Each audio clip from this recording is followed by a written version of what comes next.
अगले हफ्ते दहाड़े मार के रोएगी वो। ये हफ्ता जो आने वाला है, ये हफ्ता उसके लिए इतना कानूनी खतरनाक हफ्ता है। बिना झुके, बिना बिके और बिना घबराए, बोल्डनेस के साथ, ईमानदारी के साथ, कानूनी हक के साथ, ये जो गुलाम हैदर के जो बच्चे हैं ये बेकसूर हैं। इनको इनकी मां ने अपनी अपनी हवस मिटाने के लिए 27 साल तक ये पाकिस्तान में रही। तुमने 27 साल तक इसको पहचान के इस पर कार्रवाई क्यों नहीं की? पूत, जो बिगड़ा हुआ पूत होता है ना, बिगड़ा हुआ बच्चा होता है, उसके पांव तो पालने में दिख जाते हैं, इसके पैर तुम्हें पालने में दिखाई नहीं दिए। अगले हफ्ते जी सर, दहाड़े मार के रोएगी वो। ये हफ्ता जो आने वाला है, ये हफ्ता उसके लिए इतना कानूनी खतरनाक हफ्ता है कि वो जितनी वो फुदक रही है ना, जितनी वो चैनल पे फुदक रही है, गालियां दे रही है, हमारे भारत के लोगों को गालियां दे रही है, भारत के वकीलों के बारे में गलत बोल रही है, मेरे बारे में गलत बोल रही है, और वो सचिन भी गलत बोल रहा है। ये जो आने वाला जो हफ्ता है, जो आने वाला हफ्ता है, कानूनी रूप से उनके लिए इतना खतरनाक साबित होगा कि वो जो जितनी भी हंसी है ना और जितनी भी मिमिक्री है, वो सारों का जूस निकाल के दुनिया के सामने रख दूंगा अगले हफ्ते। मैं जो अपने आप को समझता हूं कि मैं अपने आप को भारतीय पहले समझता हूं, मैं मुसलमान बाद में हूं, हमने वकील भारतीय कहा बाद सर। में, हाँ, जी, जी। मुसलमान बाद में हूं, वकील बाद में हूं। सबसे पहले मैं भारतीय हूं, सबसे पहले मैं भारतीय हूं। बाबा भीमराव अंबेडकर जो हमारे प्रेरणा स्रोत है, उनकी तस्वीर मेरे ऊपर लगी हुई है। हमारे भारत का तिरंगा देखेंगे आप, ये लगा हुआ है। मैं सबसे पहले भारतीय हूं। गुलाम हैदर ने भारतीयों को पुकारा है, गुलाम हैदर ने जी सर। भारत की माओ को पुकारा है, भारत की बहनों को पुकारा है, भारत की बेटियों को पुकारा है, भारत की सरकार को पुकारा है, माननीय नरेंद्र मोदी जी को पुकारा है, माननीय अमित शाह जी को पुकारा है, माननीय योगी जी को पुकारा है, और भारत के प्रशासन को पुकारा है, भारत की न्याय व्यवस्था को पुकारा है, वकीलों को पुकारा है, और भारतीय अदालतों से उसने गुहार लगाई है। तो मैं एक एक भारतीय होने के नाते, ना मैं हिंदू हूं, ना मैं मुसलमान हूं, ना मैं सिख हूं, ना मैं ईसाई हूं, मैं सबसे पहले एक भारतीय होने के नाते गुलाम हैदर की, जिसको उसने पुकारा है, मेरे पिताजी कहते थे, और हम भारतीयों का ये वसूल है कि हम कोई भी मेहमान आ जाता है, हम उसको अतिथि देवो भव का, अतिथि देवो भव यानी कि मेहमान देवता तुल्य मानते हैं। और कोई इंसान, चाहे वो दुश्मन भी क्यों ना हो, चाहे वो हमारा दुश्मन भी क्यों ना हो, अगर वो हाथ जोड़ करके हमसे कोई विनती करता है, हमसे कोई गुजारिश करता है, हमसे कोई रिक्वेस्ट करता है, तो भारत की संस्कृति, हमारी भारतीय संस्कृति ये कहती है कि उस दुश्मनी को भूल करके के जो आपके दरवाजे पे आया है, जिसने आपके सामने हाथ जोड़े हैं, रिक्वेस्ट करी है, उस दुश्मनी को भूल करके आप उस हाथ जोड़ने वाले की जायज मनोकामना को पूरी करोगे। ये हमारी भारत की संस्कृति है, ये हमारे जी सर। भारत की एक अच्छी आदत है।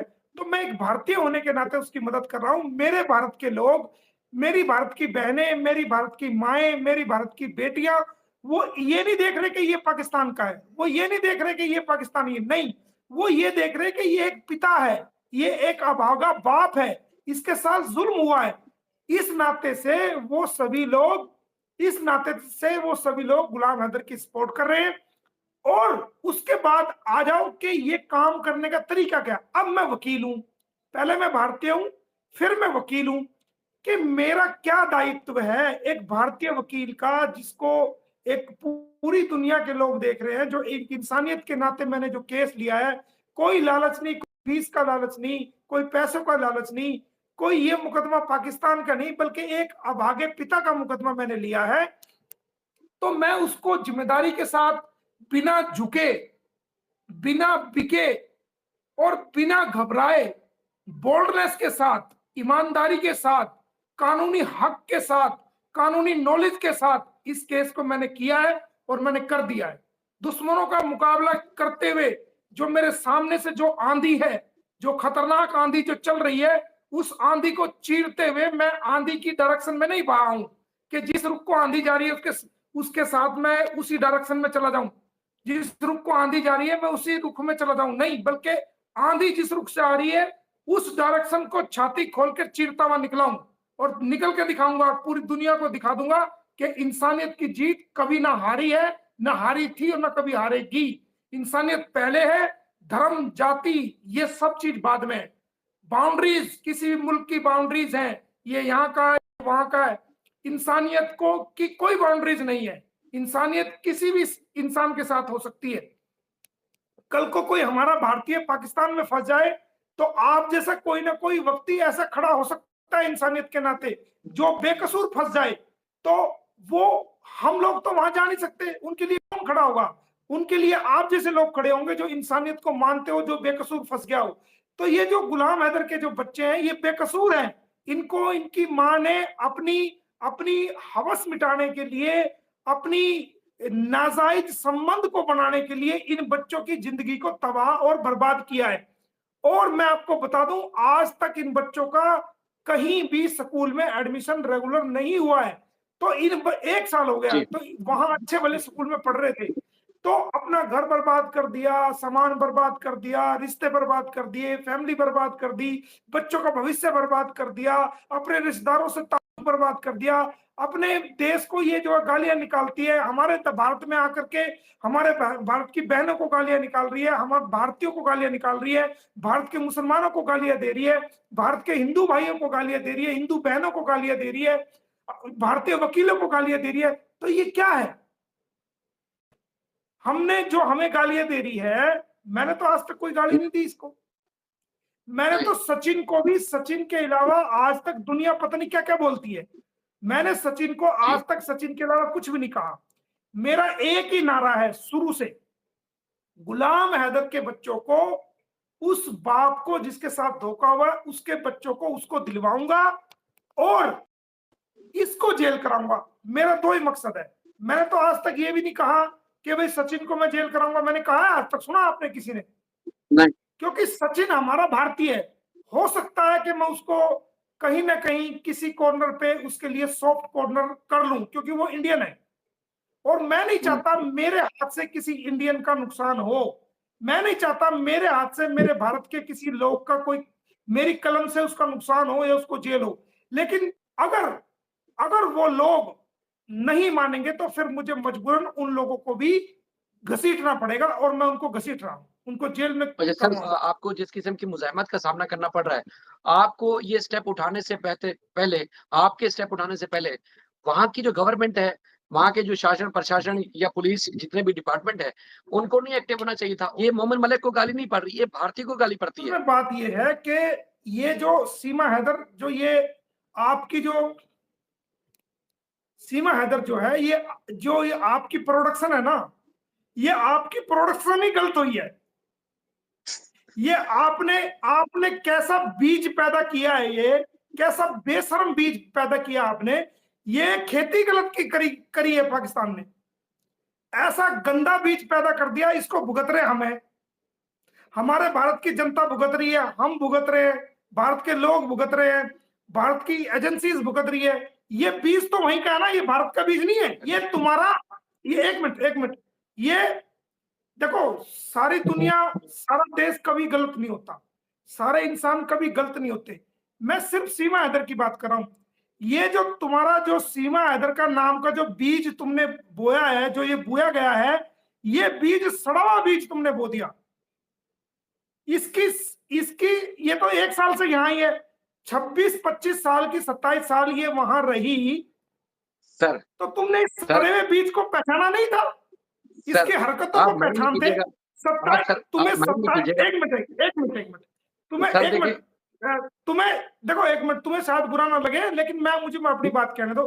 27 साल तक ये पाकिस्तान में रही, तुमने 27 साल तक इसको पहचान के इस पर कार्रवाई क्यों नहीं की? पूत, जो बिगड़ा हुआ पूत होता है ना, बिगड़ा हुआ बच्चा होता है, उसके पांव तो पालने में दिख जाते हैं, इसके पैर तुम्हें पालने में दिखाई नहीं दिए। 27 साल तक तुम्हें इसको सुधारना चाहिए था, इसको पहचानना चाहिए था। लेकिन ये 27 साल तक जब अपने देश को धोखा दे सकती है, अपने मुल्क को धोखा दे सकती है, वहां की सरकारों को धोखा दे सकती है, अपने रिश्तेदारों को धोखा दे सकती है, अपने पति को धोखा दे सकती है, आप जैसे पड़ोसियों को धोखा दे सकती है, पत्रकारों को धोखा दे, तो हमारे यहाँ तो 1 साल हुआ है, इसने यहाँ आके हमारी भारत की एजेंसीज, जो हमारे भारत की पुलिस एजेंसीज है, उनको गुमराह किया, उनको सच नहीं बताया, उनको झूठ बोला। हमारे भारत की जो इंटेलिजेंस है उनको सच नहीं बताया, उनको झूठ बोला। और ये इतनी एक्सपर्ट है रोने में धोने में, बच्चों को सामने कर देती है। तो जो हमारे इंटेलिजेंस के आदमी है, जो हमारी पुलिस डिपार्टमेंट के लोग हैं, वो रहमदिल लोग हैं। उन्होंने देखा यार 4 सर बच्चे हैं। सर, 1 मैं मिनट पूरा, मेरा सदर लेट मी कंप्लीट, मेरा सदर जवाब दे रहा है लेट मी सर। कंप्लीट, सुनो, लेट मी कंप्लीट। उन्होंने देखा कि 4 बच्चे हैं यार, पाकिस्तान, चलो ठीक है, पाकिस्तान से हमारी लड़ाई झगड़ा होता रहता है, लेकिन 4 बच्चे हैं यार, ये आ गई। अब ये जो कह रही है शायद सच कह रही हो, तो इसी की बात को सच मान लिया। अब सच, इसकी बात को सच मान के एफआईआर में लिख दिया। इसने बताया जी, इससे पूछा तू बता किसकी बीवी है, तेरा पति कौन है? कह रहे जी मैं तो गुलाम हैदर की वाइफ हूं। मैं गुलाम हैदर की वाइफ हूँ, सचिन से प्यार हो गया, वो सऊदी अरब 3 साल से गया हुआ है, और मैं तो पहले भी नेपाल आई थी, इससे मिली थी, आज बच्चे लेके आ गई हूँ, और मैं उसी की वाइफ हूँ। तो जो पूछताछ हुई, तो जो ऑफिसर्स है, पुलिस ऑफिसर्स, उन्होंने पूछताछ में लिख दिया कि भाई हाँ ये गुलाम हैदर की वाइफ है।